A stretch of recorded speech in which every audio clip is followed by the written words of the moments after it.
नमस्कार मित्रों, हमेशा आपका कंप्लेन होता था कि हम अक्सर 10-20 मिनट लेट क्या कर देते थे, कल भी लेट हो गए थे, लेकिन आभार आपका भी हम अजेंडा का अवसर सुनाते हैं।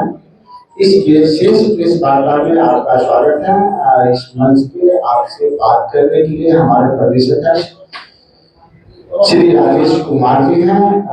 मंच पे हमारे सीएल की लीडर विधानमंडल दल के नेता डॉक्टर शकील खान जी हैं जो बात करेंगे। मंच पे विधान पार्षद डॉक्टर मदन मोहन झा जी हैं जो काउंसिल में नेता हैं, और हमारे दो सचिव प्रभारी हैं जो लगातार बिहार में गांव-गांव जाके काम कर रहे हैं।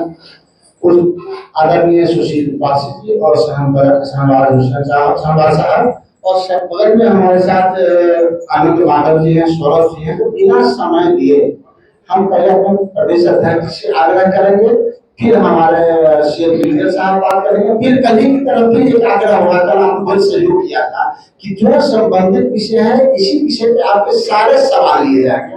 आदरणीय अध्यक्ष कैसे भाई आइए। आज के प्रेस वार्ता कार्यक्रम में उपस्थित मंच पर विराजमान सम्मानित बिहार विधानमंडल दल के नेता शकील अहमद खान साहब, इस मंच पर विराजमान ऑल इंडिया कांग्रेस कमेटी के सम्मानित प्रभारी सचिव आदरणीय सुशील पासी जी, शहनवाज आदम जी, हमारे दाहिने तरफ उपस्थित हमारे बिहार विधान परिषद में नेता मदन मोहन झा जी, और हमारे प्रवक्ता सम्मानित राजेश राठौर जी, यहाँ कई कैसर साहब हैं, आनंद जी हैं, और मीडिया के तमाम चिर परिचित चेहरे और सभी प्रिंट मीडिया के साथीगण, आप इस ऐतिहासिक सदाकत आश्रम में हमें कहा आप अपना समय देते हैं, उसके लिए भी आपको बहुत बहुत धन्यवाद, आभार, थैंक यू। आज आपसे बात करने का, संवाद करने का जो विषय है, ये पहला विषय है कि हमारे नेता राहुल गांधी जी का यहाँ 3 कार्यक्रम है। पहला, जब वो यहाँ आएंगे तो एयरपोर्ट से सीधे बेगूसराय हमारा पलायन रोको नौकरी तो पद यात्रा में भाग लेंगे, वहां से पद यात्रा में शामिल होने के बाद पुनः पटना आएंगे। पटना यहाँ से फिर श्री कृष्ण मेमोरियल हॉल में सामाजिक न्याय सम्मेलन का में भाग लेंगे। इसके बाद वहां से कार्यक्रम समापन करने के बाद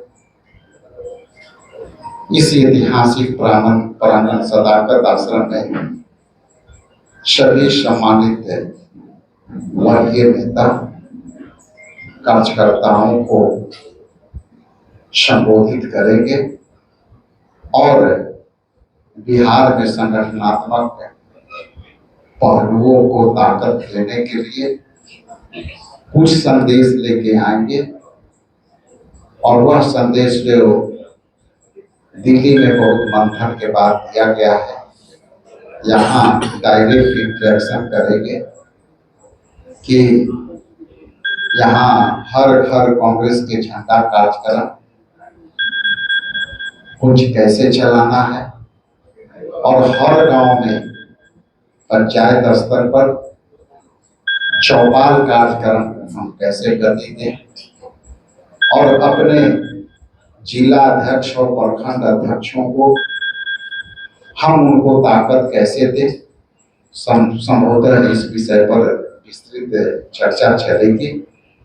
इस कार्यक्रम के समापन के बाद सीधे दिल्ली लौटेंगे और हम लोगों के कार्यक्रम 8 तारीख के जो है गुजरात स्थित साबरमती के किनारे ऑल इंडिया कांग्रेस कमेटी के अधिवेशन होगा और यहाँ के जितने सदस्य हैं, AICC सदस्य और आमंत्रित लोग शाम को सब प्रस्थान गुजरात के लिए करते हैं। मैंने सोचा कि और हमारे टीम ने सोचा कि ये सारी विस्तार से आपको बातें बता दी जाए ताकि आपकी सहयोग से हमारा कार्यक्रम लोगों तक जल तक पहुंचे। आगे दूसरा विषय है कि वक्फ बोर्ड पर जिस तरह से जदयू समर्थित NDA सरकार में भगदड़ मची है और असंतोष के भाव है, उस विषय के लिए हमारे आदरणीय यहाँ शकील साहब हमारे CLP लीडर उपस्थित है, वो अपना वक्तव्य आपके सामने उपस्थित करें। इसके लिए बहुत बहुत धन्यवाद। शकील साहब से आग्रह है कि आगे के संवाद के लिए माइक सौंपता। बहुत शुक्रिया पत्रकार बंधुओं, सदर मोहतरम, हमारे सेक्रेटरी शहनवाज साहब, पासी साहब, हमारे विधान परिषद में हमारे नेता पूर्व अध्यक्ष मदन मोहन झा जी, अन्य कांग्रेस पार्टी के साथियों, सबसे पहले आप सब लोगों को रामनवमी की ढेर सारी शुभकामनाएं और हर्षोल्लास के साथ ये पर्व मने, सब मिलकर इसको मनाएं, यही हमारा ध्येय है। और ये जो मिली जुली तहसील इस देश की, जिसको हम लोगों ने मिलकर बनाया है, ये इसी तरह खूबसूरती के साथ कायम रहे, इसी दुआ के साथ मैं अपनी बात शुरू करता हूँ। पार्लियामेंट में वक्फ बिल पास हो चुका है। 273 मेंबर ऑफ पार्लियामेंट की बुनियाद पर सरकार बनती है और इतना महत्वपूर्ण बिल हुआ, उसको 288 वोट मिले। इसका मतलब ये है कि पूरे देश में ये संदेश गया कि जिस बिल की ये चर्चा कर रहे थे और जिस बिल को लाने के लिए बहुत परेशान थे, उसको जो बहुमत मिला है वो बहुत कम हो रहा है। दूसरे ये कि वो तमाम दलीलें जो विपक्ष ने दिए, आप सबके सामने वो तमाम दलीलें हैं और उससे ये अंदाजा हो गया होगा कि विपक्ष के तमाम पार्टी और खास तौर पर कांग्रेस पार्टी ने जो लीडरशिप उसमें निभाई और तमाम दूसरे जो इंडिया गठबंधन के सहयोगी और पार्टनर्स हैं, उनके 1 by 1 स्पीकर्स ने अपनी बात रखी और आईन की जिस तरह से धज्जियां उड़ाते हुए भारतीय जनता पार्टी और उसकी आइडियोलॉजी ने बाबा साहब भीमराव अंबेडकर के दिए गए प्रोटेक्शन, जो न सिर्फ माइनॉरिटीज के लिए है बल्कि इस देश के हर समूह के लिए है, उसको उसने जिस तरह से उसकी बलि की है वो हमारे सामने देश और दुनिया के सामने। उसके बाद से जो बातें आई हैं कि जद्दोजहद का जो रास्ता है डेमोक्रेसी में, प्रजातंत्र में, वो जो रास्ता होता है कि हम किसी चीज को नहीं मानते या अपना तर्क देते हैं, वो बचा रहता है।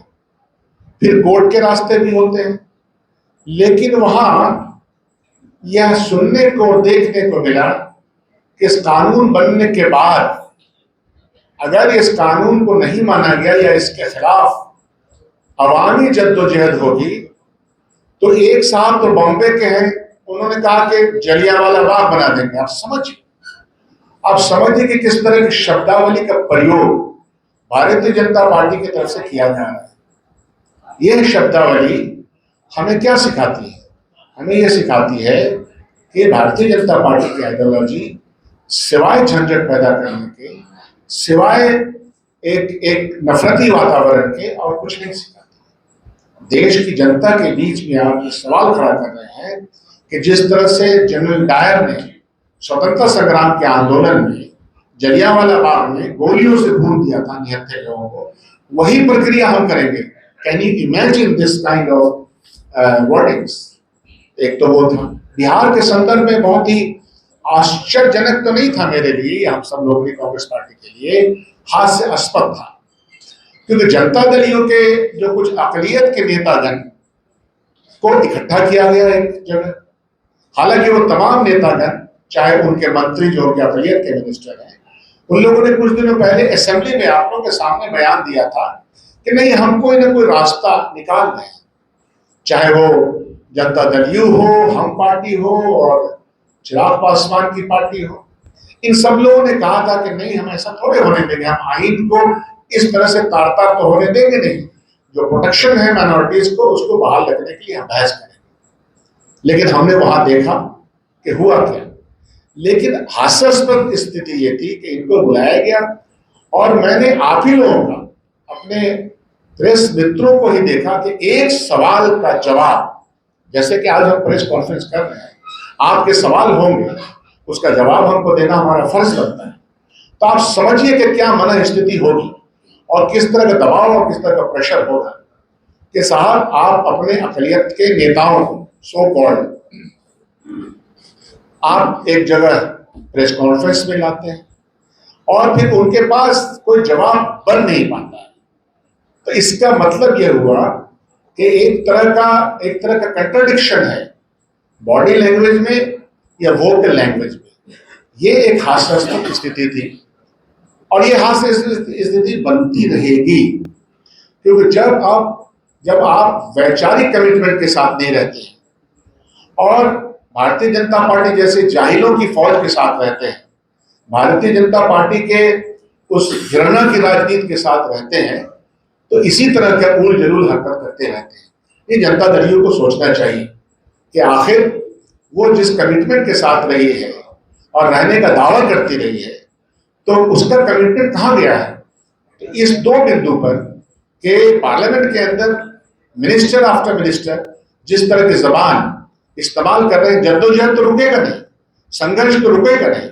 कानून का बन जाना और कानून के खिलाफ रास्ते हैं, सुप्रीम कोर्ट का रास्ता है, कोर्ट के रास्ते हैं, बहुत सारी बहसें हैं, बहुत सारी दलीलें हैं उसके ऊपर जो जनता के बीच में जाएंगी। फर्दर हमारे इंडिया गठबंधन के लोग लेके जाएंगे, कांग्रेस पार्टी लेके जाएंगी।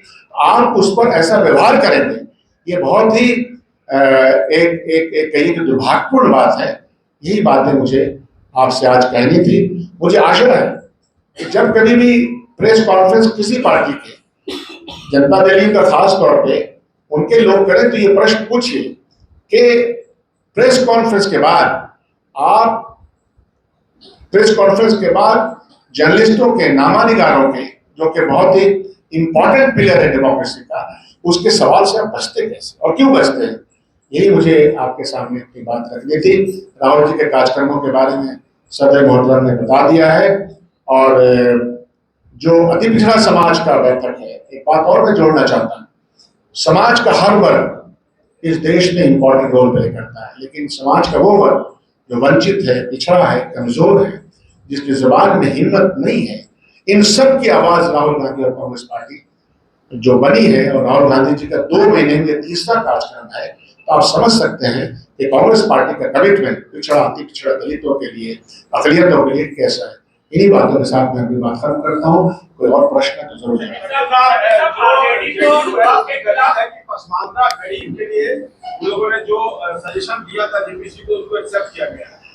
यह बात कल आपके प्रेस कॉन्फ्रेंस में तो हमको लगता नहीं कहेगी। हमारे पास इसके सारे रिकॉर्ड 15 पेज का है, ये जो बिल पास हुआ है उसमें ऐसा कुछ भी नहीं, ऐसा कुछ नहीं। फिर से भ्रांति फैलाना, अरे कंफ्यूजन क्यों करते हो आप। जनता दल और यहाँ की 3 पार्टियां भारतीय जनता पार्टी के विचार के साथ, गोडसेवादी विचारधारा के साथ आपका मेल है, एक्सेप्ट करो, एक्सेप्ट करके आगे बढ़ो ना, उसमें क्या दिक्कत है। उनसे पूछे ना कि गोडसेवादी के साथ हैं कि गांधीवादी के साथ हैं। ये दो शब्द हैं, इन्हीं दोनों शब्दों की बुनियाद पर मुल्क टिका हुआ है। तो इसलिए उनका ये झूठी दलील की क्या दलाल देना, क्या जवाब। शकील साहब, वक्त संशोधन के खिलाफ ऑलरेडी कोर्ट चली गई है, आप लोग पीछे क्यों हैं? सब लोग एक साथ ही, जब आपने देखा ये बाइफरकेट करने की कोशिश कर रहे हैं। महागठबंधन बिहार में एकजुट है, इंडिया गठबंधन का जो पूरा प्रोटेक्शन है, जावेद साहब किशनगंज सांसद जा चुके हैं, तो इसलिए मैं क्या कह रहा हूँ कि महागठबंधन उसी तरह इंटैक्ट है।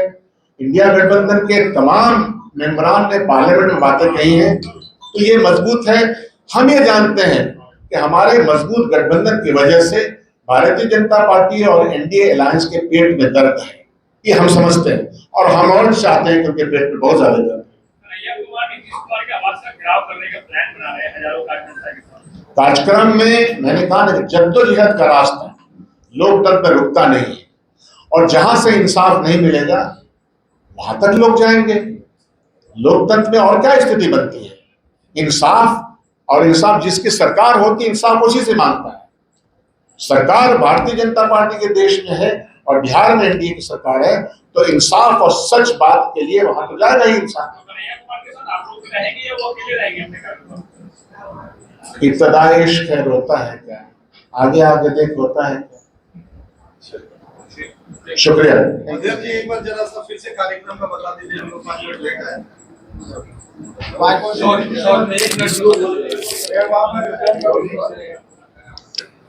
देखिए, मैं आपके बीच शेयर किया था कि आदरणीय न्याय योद्धा Rahul Gandhi ji service flight Indigo से पटना एयरपोर्ट आएंगे, वहां से बेगूसराय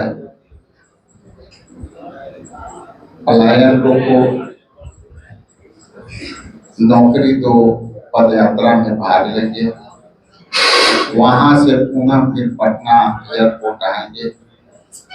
इसके बाद श्री कृष्ण मेमोरियल हॉल में सामाजिक न्याय के मुद्दों पर, संविधान न्याय के मुद्दों पर सम्मेलन में भाग लेंगे। उसके बाद शताकत आश्रम की इस ऐतिहासिक धरती पर आकर के वरीय नेताओं, कार्यकर्ताओं, जिला अध्यक्षों से संवाद करेंगे, संगठनात्मक उनकी ये विस्तृत प्रोग्राम आपके बीच और वो